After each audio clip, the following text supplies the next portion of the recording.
Buenos días, tardes. Bueno, les quiero agradecer a los organizadores por invitarnos al doctorado en Ciencias en Física a platicarles un poco de lo que hacemos. Este trabajo es parte de la tesis doctoral del doctor Juan Jesús Díaz Guevara y en colaboración con el doctor Andrei Klimov, que es el líder del grupo de óptica e información cuántica al cual pertenezco. Y les vamos a platicar un poco de qué es la reconstrucción de estados cuánticos y cómo se hace una reconstrucción óptima para sistemas de N partículas de 4 niveles que se conocen como Q-quarks.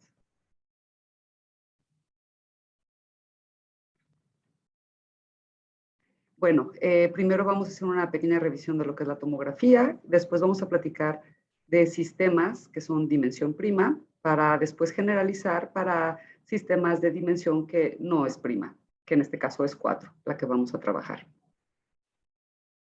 ¿Qué es la tomografía? Entonces, cuando uno escucha la palabra tomografía, lo primero que se imagina es un aparato como este. ¿Cómo funciona ese aparato? Ese aparato lo que hace es que toma placas de rayos X desde diferentes ángulos y obtiene un resultado como este, ¿no? Entonces tenemos diferentes ángulos del cerebro y a través de una serie de algoritmos que se llama reconstrucción tomográfica, juntando todas estas partes, uno obtiene una imagen tridimensional del cerebro. La palabra tomografía viene del griego tomos y grafía, que es la cualidad de escribir o grabar, yo diría describir algo a través de sus partes. Entonces, ¿qué es la tomografía de estados cuánticos? Pues es encontrar un estado cuántico de un sistema a través de mediciones a diferentes observables. Es decir, nosotros tenemos que hacer diferentes arreglos experimentales para poder obtener el estado cuántico de un sistema y más adelante vamos a ver por qué. La motivación. ¿Por qué es importante la tomografía de estados cuánticos? Bueno, la tomografía de estados cuánticos es importante porque si uno se pone a pensar en cómo ha sido la evolución de la tecnología en la humanidad, uno empieza con la rueda, con las poleas, con mecanismos muy simples. Después, conforme vamos adquiriendo conocimientos de la física, ya sean empíricos o ya más teóricos, como leyes ya más establecidas, pues surge la teoría electromagnética y podemos manejar muchísimo mejor la luz, la electricidad. Después aparece la comprensión de la mecánica cuántica y cuando nosotros comprendemos los fenómenos cuánticos los comprendemos, podemos hacer celdas fotovoltaicas eficientes, podemos hacer láseres, podemos hacer todas las aplicaciones que ahora conocemos, celulares, pantallas, todo lo que tenemos casi ahora recientemente, desde el siglo pasado hasta el presente, se debe a que comprendemos los fenómenos cuánticos. Pero de hace algunas décadas para acá, se busca no solo aplicar los fenómenos cuánticos, sino manipular los sistemas cuánticos. Y una de las tecnologías, esas son las tecnologías cuánticas. Y las tecnologías cuánticas, la más importante es la información cuántica. En la información cuántica se busca almacenar la información en sistemas cuánticos. Y con esa información, pues la vamos a manipular, la vamos a procesar y vamos a obtener diferentes dispositivos. Por ejemplo, una computadora cuántica, la cual hace que ciertos algoritmos, particularmente uno de los más estudiados es el de la factorización de algún número por sus números primos, que puede tardar años en una computadora clásica. En una computadora cuántica es órdenes de magnitud mucho más rápido. Y ya hay computadoras cuánticas que se usan. No me queda claro si hay a la venta, pero ya se usan computadoras cuánticas, sobre todo para la simulación de procesos cuánticos. Unos de los que ya se venden, se comercializan desde hace muchos años, 15 años por lo menos, son criptografía cuántica, que es para pues, codificar y para la seguridad, ¿no?, de la información. Y otra de las aplicaciones es la teleportación de estados cuánticos, que esa pues hay muchos experimentos, pero todavía no como ya aplicados a algo en específico hasta donde yo tengo entendido. Entonces, para todos estos procesos es muy importante conocer los estados cuánticos de un sistema. O sea, conocer el estado en el que está en un sistema. porque en el estado es donde se va a codificar toda la información. ¿Por qué nosotros necesitamos hacer tomografía de estados cuánticos? Pues bueno, los estados cuánticos no es algo que nosotros podamos ver y ya. ¿Cómo se describe matemáticamente un estado cuántico? Bueno, un estado cuántico corresponde matemáticamente a una matriz. Si tenemos un sistema de dimensión n, es una matriz n por n con entradas complejas y por razones físicas tiene que ser hermítica, semidefinida positiva y tener traza 1. Debe de estar normalizada. Lo que significa que nosotros necesitamos n cuadrado menos 1 parámetros reales para poder determinar en su totalidad un estado cuántico que está dado por esta matriz de densidad, que le vamos a llamar ρ. ¿Cómo nosotros podemos acceder al conocimiento de un sistema cuántico? Bueno, eso se hace a través de mediciones cuánticas. ¿Qué son las mediciones cuánticas? Pues las mediciones cuánticas es básicamente la probabilidad de que pasen ciertos sucesos. Lo único que nosotros podemos acceder en mecánica cuántica es a ciertas probabilidades de que algo suceda. Por lo que, si nosotros queremos medir un estado cuántico, necesitamos una copia de muchos estados, del mismo estado, o sea, el mismo estado muchas veces. Y necesitamos medir uno, medir otro, medir otro. ¿Cómo se miden? Las mediciones más comunes es proyectar a cierta base ortogonal. Esa base, obviamente, tiene que tener dimensión n, o sea, es un vector, son vectores ortonormales complejos de dimensión n.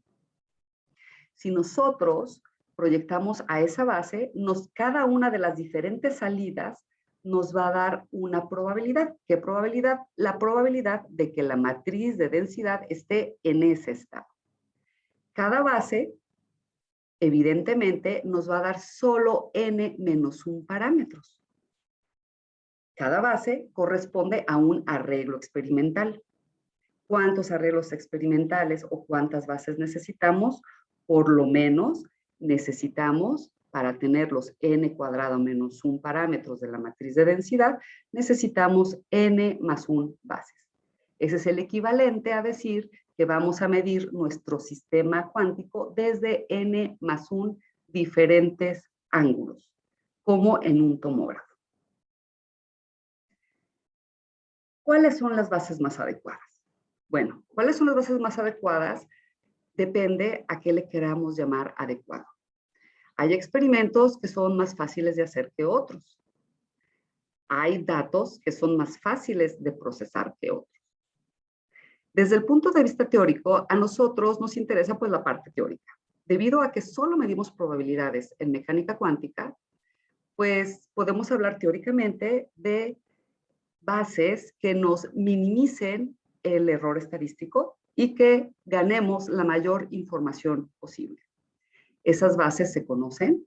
Hay un paper del 89 de Butters y Fields donde demuestran que esas bases son las bases que se llaman mutuamente imparciales o bases MUPS, por sus siglas en inglés.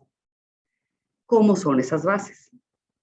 Esas bases son tales que si el producto interno de una base de cualquier elemento, aquí los elementos están dados por los subíndices I y J y las bases por los superíndices alfa, beta. Entonces, para alfa y beta diferentes, para dos bases diferentes, sus elementos todos tienen el mismo producto y es una constante. Es una constante que es 1 sobre raíz de n. Se ha encontrado de diferentes maneras que existe el número mínimo de bases, que es n más 1, solo para sistemas cuánticos cuya dimensión corresponde a potencias de número primo. Y hay diferentes maneras de generarlas. Además de todo, la fórmula de reconstrucción, es decir, cómo nosotros juntamos toda esa información para encontrar el sistema cuántico, es muy sencilla. Es simplemente las probabilidades de proyección por la matriz correspondiente, el proyector, a la medición en el elemento I de la base alfa. Evidentemente, si estamos hablando de que para potencias de números primos nosotros podemos encontrar n más 1 bases, pues salta en que la estructura que hay para potencias de números primos es los campos finitos. Como un ejemplo, vamos a ver cómo se generan estas bases para sistemas de qubits. Un qubit es la unidad de información cuántica más usada. Es un sistema de 2 dimensiones cuántico. Puede ser un átomo que efectivamente tiene solo 2 niveles, por ejemplo, o un fotón con los diferentes grados de polarización, que puede ser horizontal y vertical, por ejemplo. Entonces, esos son los qubits. Y para un sistema de n qubits, pues la dimensión total del espacio es 2 a la n. Evidentemente, eso debe de estar relacionado con la estructura del campo F2 a la n. De tal manera que nosotros vamos a etiquetar estados del sistema de 2 a la n, de dimensión 2 a la n, de n qubits, y los operadores que actúan sobre ellos. Los operadores representan las diferentes mediciones, cómo evoluciona el sistema, con elementos de F2 a la n. Entonces, eso nos sirve para etiquetar. ¿Cómo los vamos a etiquetar? Pues bueno, la ventaja de trabajar con qubits es que siempre existe una base autodual en el campo. De tal manera que yo puedo establecer una base que le vamos a llamar base computacional para el sistema por capa, donde capa es un elemento del campo finito y lo expandimos por la base autodual. ¿Cómo hacemos la correspondencia por partícula? Capa corresponde a los 2 n qubits. Para decir qué estado tenía el qubit 1, que puede ser 0 o 1, pues yo voy a utilizar la operación traza. De esta manera, yo puedo hacer la correspondencia entre el iésimo qubit y el elemento iésimo de la base autodual. Entonces, si nosotros tenemos una base en n dimensión, en dimensión 2 a la n, debemos de tener 2 a la n operadores que conmutan, para los cuales esa base es propia. Esos 2 a la n operadores que conmutan, usualmente se les llama el operador z, que está etiquetado por el elemento gamma. Entonces, este operador z, etiquetado por el elemento gamma del campo, es un operador que actúa sobre el espacio de Hilbert de dimensión 2 a la n. La asignación por partícula se vuelve a hacer con la operación traza y corresponde básicamente a la matriz Z de Pauli, donde G0 es 0 o 1, es decir, o es la identidad o es sigma Z. Estos operadores van a tener como base propia la base que vamos a llamar computacional. Es importante decir que cuando surgió todo esto de las MOOCs, el primero que empezó a hablar de algo así fue Schwinger, hace muchísimos años. Y él empezó a hablar de operadores complementarios o duales. ¿Qué son los operadores complementarios? Pues son los operadores que cumplen con que sigma z por sigma x es una fase, sigma x por sigma z. ¿Sí? O sea, que conmutan hasta que el conmutador es hasta una fase, ¿no? O sea, nosotros siempre podemos introducir para un operador Z su operador complementario. Ese operador complementario se obtiene a través de la transformada finita de Fourier. Y la base, obviamente, es la transformada finita de Fourier de la base computacional. Este operador actúa como operador de desplazamiento de la base computacional. Y lo que siempre sucede es que cuando tenemos estos dos operadores complementarios que cumplen con esto, de nuevo, x por z es z por x por una fase, donde la fase evidentemente depende de delta y gamma. Y estas bases siempre son nulas. Hasta ahora tenemos dos bases. Nos falta 2 a la n menos 1 bases. ¿Sí? Vamos a ver cómo las construimos. Bueno, ¿cómo las generamos? Lo que vamos a hacer es tomar los elementos de la base computacional y los vamos a rotar por ciertos operadores de rotación.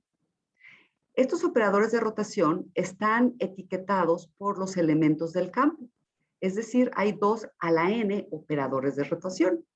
Pero cuando lambda es 0, pues corresponde básicamente a la base computacional. Entonces nos están generando 2 a la n menos 1 bases nuevas. Muy bien, aquí hay una pequeña particularidad, que es que debemos de introducir para generar estos operadores de rotación la cuarta raíz de la unidad, por lo que vamos a tener que hacer la traza sobre el anillo Z4, ¿sí? Donde los elementos lambda y gamma del campo los vemos como los elementos del conjunto de Teichmüller, que es básicamente en correspondencia a 1 a 1 con el campo F2 al aire. ¿Sí? Esa es una peculiaridad que encontramos. Muy bien.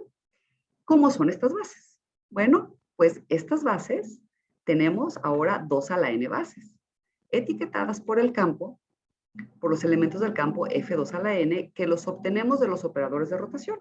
Y además tenemos la base que obtenemos con la transformada de Fourier. Y estas bases, pues son bases mutuamente imparciales. Es decir, van a ser las óptimas estadísticamente para medir un sistema de 2 a la n qubits. Y la fórmula de reconstrucción, pues es la fórmula de reconstrucción que les mostré desde un principio, que es muy sencilla. La pregunta ahora es, ¿cómo hacer esto para Q-quartz? Pero antes de eso, vamos a ver por qué son importantes los Q-quartz y cuál es nuestra motivación de trabajar con Q-quartz. Bueno, la primera parte, la primera motivación es que a medida de que los sistemas base, en lugar de qubits, pasamos a sistemas de más niveles, todos los procesos de información cuántica se mejoran, se hacen más eficientes, se necesitan menos compuertas no locales, porque para nosotros trabajar con 2 qubits de manera eficiente, por ejemplo, para hacer computación cuántica, necesitamos estados que se llaman entrelazados. Esos estados entrelazados se generan con una compuerta que no es local, es decir, no actúa sobre un qubit y otro qubit, sino que la misma compuerta actúa simultáneamente sobre los 2 qubits. Esa es una compuerta no local y esos son como recursos caros para trabajar en información cuántica. Y esos procesos de información se optimizarían si nosotros tenemos menos partículas de más niveles de energía. Es decir, cuando los sistemas base se hacen más grandes. ¿Por qué Q-quartz en lugar de sistemas de nivel 5? Bueno, parece hay bases, o niveles de sistema 6, o 8, o 10. Porque los Q-quartz recientemente se han simulado de una manera eficaz en todo tipo de sistemas cuánticos, como sistemas atómicos, como fotones, como espines nucleares. Además, se han aplicado para hacer computación cuántica sin entrelazamiento. Para qubits es necesario el entrelazamiento para hacer computación cuántica. Se han aplicado también en criptografía cuántica. Y nuestra motivación, como físicos teóricos también, es porque es el sistema más simple que no es un número primo. Ahora, los Q-quartz, si nosotros tenemos n sistemas cuánticos de 4 niveles de energía, pues vamos a estar trabajando en el espacio de 4 a la n, que no es lo mismo que el espacio de 2 a la 2n. La dimensión es la misma, pero el espacio es diferente. ¿Por qué es diferente? Porque estos son 2n qubits y sobre los qubits las operaciones que actúan son del grupo SU2 y sobre los Q-quartz son del grupo SU4. Entonces, ahí hay una diferencia. No lo podemos tratar como el campo F2 a la 2. La estructura que tiene dimensión 4 a la n, entonces es un anillo de Galois de característica 4 con 4 a la n elementos. Bueno, ¿cuál es el primer problema con el que nos topamos? Pues que no necesariamente existe un número par de Q-quartz para una base autodual. Particularmente para 2 Q-quartz no existe base autodual, que es como el ejemplo más simple. Entonces ahora es un poco más complejo solo por manera de etiquetar y hacer las operaciones con mucho cuidado. Si nosotros introducimos una base autodual, hacemos la correspondencia del iésimo q cuart con teta i, si nosotros expandimos el elemento del campo que corresponde a todo el espacio de 4 a la n q quarts por la base teta, pues la correspondencia por partícula va a ser a través de la traza con la base igual. ¿Y cómo vamos entonces nosotros a definir la etiqueta del operador Z? Pues la etiqueta del operador Z tendrá que ser expandida por la base igual. Y la correspondencia por partícula por la base teta. También siempre se pueden introducir para cualquier sistema de cualquier dimensión un operador complementario a Z, que Z en este caso lo vamos a asignar a la base computacional. Siempre se puede introducir este operador, de nuevo con la transformada de Fourier finita, y nos desplaza los elementos de la base de los operadores Z gamma. Hay que tener cuidado solamente en cómo expandirlo para que el desplazamiento sea adecuado y cómo hacer la correspondencia por partícula. Muy bien, entonces como ya les había dicho, siempre van a ser complementarios y al ser complementarios, su base siempre va a ser mutuamente imparcial. Entonces, hasta ahorita tenemos de nuevo dos bases. La base computacional, que corresponde a los operadores Z gamma, y la base es la transformada de Fourier, que corresponde a los operadores de desplazamiento. Pues si nosotros seguimos con el mismo camino que antes, pues podemos generar 4 a la n bases, padrísimo, ya tenemos 4 a la n más 1 bases. Esas 4 a la n bases pues se generan con los operadores de rotación de manera completamente análoga, solo que ahora tenemos que introducir la octava matriz de la unidad y obviamente vamos a tener que trazar por Z8, ¿sí? Pero ¿cuál es la sorpresa? La sorpresa es que estas bases no son MUV. Si yo puedo generar estas bases, ¿cuándo van a ser MUV? Van a ser MUV solo en el caso de que la etiqueta de las dos bases, su mapeo barra, es decir, cuando lo tomemos módulo 2, lambda y lambda prima sean diferentes. Solo en ese caso va a ser MUV. Si son iguales, puede ser 0 cuando la etiqueta del elemento, de los dos elementos, sea diferente bajo el mapeo barra, o va a ser 2 a la n cuando sea igual bajo el mapeo barra. Decimos, bueno, no son MUVs, pero que es muy importante que los traslapes de las bases sean constantes. Aquí, en lugar de tener una constante, tenemos 3 constantes, pues no puede ser tan malo, nos podrían funcionar. Pero ¿cuál es la mayor sorpresa? La mayor sorpresa es que estas bases no abarcan todo el espacio que nosotros debemos de tener para poder hacer la reconstrucción del estado. ¿Qué quiere decir eso? Que nosotros con estas bases, 4 a la n más 1 bases, no podemos reconstruir un estado cuántico. Nos vemos en la necesidad de introducir otras bases para completarlo. ¿Y esas bases cuáles son? Pues esas bases son rotaciones en sentido inverso de la base kappa prima, que es la base de los operadores de desplazamiento.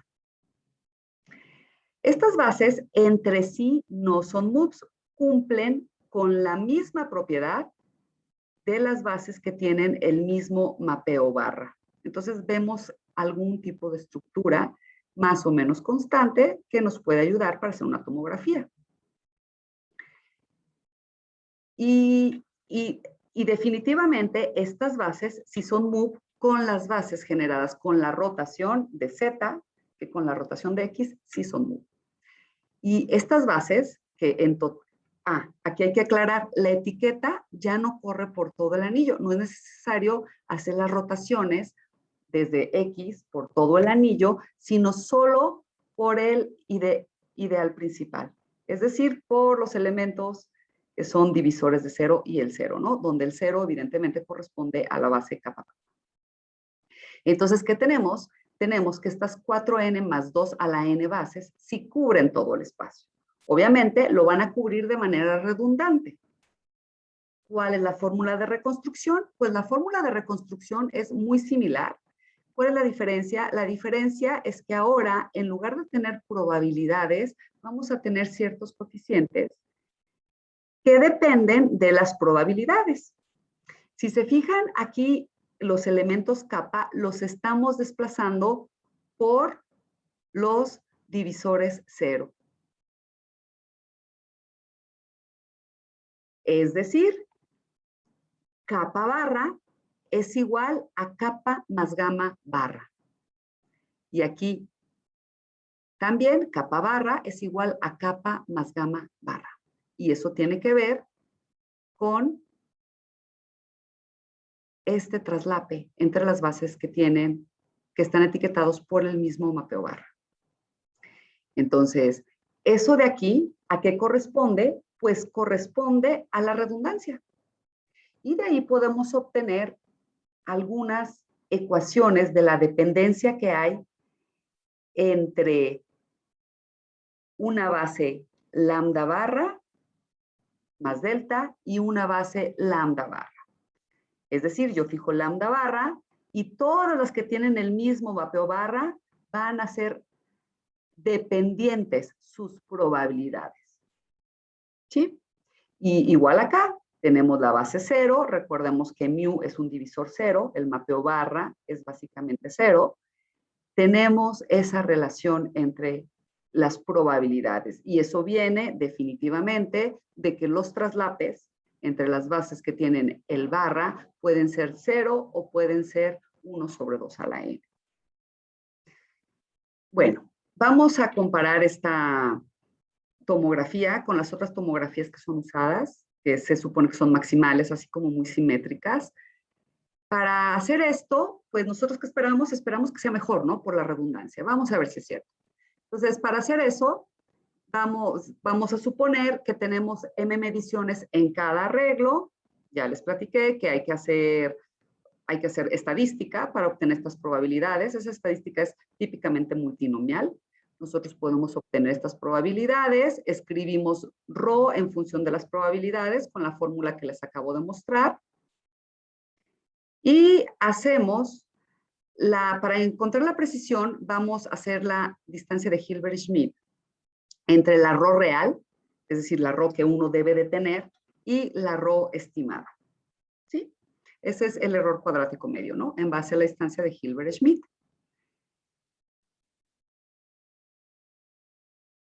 Muy bien. Al hacer esa diferencia, pues vamos a tener las diferencias de las probabilidades reales, que son las que tiene la matriz de densidad real, y las probabilidades estimadas, que son las que nosotros calculamos con la distribución multinomial en el experimento. ¿Cuántas probabilidades hay? Pues hay un montón de probabilidades. Hay 4n probabilidades por cada base y tenemos 4 a la n más 2 a la n probabilidades. Pero solo tenemos 4 a la n menos 1 parámetros a determinar y como ya les dije, esas probabilidades son dependientes. Hay que manejar solo probabilidades independientes. ¿Qué hacemos? Primero, tomamos en cuenta la normalización. ¿Eso de dónde viene? Viene de que para cada suma de probabilidades para una distribución multinomial, pues es 1. De ahí podemos quitarnos 2 a la n más 1 parámetros, porque aquí solamente estamos tomando los elementos barra. Por eso son solo 2 a la n más 1. Y las otras las podemos quitar de las fórmulas de redundancia que les mostré hace 2 láminas. Y esas son en total, pues 4 a la n, porque es 4 a la n, porque tenemos que esta parte de acá es la que viene de todo el campo, es decir, de las probabilidades P, y esta de acá es 2 a la n, que viene de las probabilidades P tilde. ¿Sí? Aquí es 2 a la n menos 1 únicamente, porque si se fijan aquí el gamma corre solo por el mu y el delta corren solo por los divisores 0. De 0, que son 2 a la n menos 1. Entonces, si uno hace las cuentas, tomando en cuenta todas estas condiciones, uno ya tiene 4 a la 2n menos 1 diferencias de probabilidades independientes. Y eso nos permite escribir el error cuadrático medio como una forma cuadrática. Esta matriz Q se obtiene de la reconstrucción tomográfica y de utilizar estas condiciones de redundancia. Esa matriz Q la obtuvimos de manera analítica, pero es súper engorrosa y no tiene ningún sentido mostrarla aquí, solo que existe analíticamente. ¿Qué hacemos ahora? Tomamos el límite de Cramer-Rao y nos queda que este error cuadrático mínimo es básicamente esta matriz Q por el inverso de la matriz de Fisher. Y eso se puede calcular analíticamente. ¿Qué hacemos para comparar? Hacemos exactamente lo mismo, la traza de Hilbert-Schmidt al cuadrado, quitar probabilidades que son dependientes para 3 tipos de tomografía. La tomografía que nosotros hicimos, el sistema con dimensión equivalente de 2 qubits y una tomografía que es más o menos común en óptica e información cuántica, que es la de SIGPOBM, que es Symmetric Informational Complete Positive Operator Valued Measure, algo así, ¿no? Entonces son como operadores con positivos, simétricos, completamente simétricos, informacionalmente completos. Y pues notamos que nuestra tomografía es mucho mejor, tanto para 2 tipos de estados que hay, que no vamos a hablar de eso ahorita, en mecánica cuántica. Nosotros promediamos, para calcular el promedio es por el promedio por el espacio de estados, calculamos por 10 a la 3 estados, ¿no? Por 1000 estados. Y conforme incrementamos la dimensión, en este caso para 2 Q-quarts, es decir, para un sistema de dimensión 16, que el equivalente son 4 qubits, pues todavía mejora más nuestra tomografía. Entonces, ¿qué hemos hecho? Hemos usado la estructura de los anillos para construir nuestras bases mutuamente imparciales para los Q-quarts. Encontramos una fórmula tomográfica explícita y encontramos también el error cuadrático explícito usando el límite de Cramer-Rao. Muchas gracias.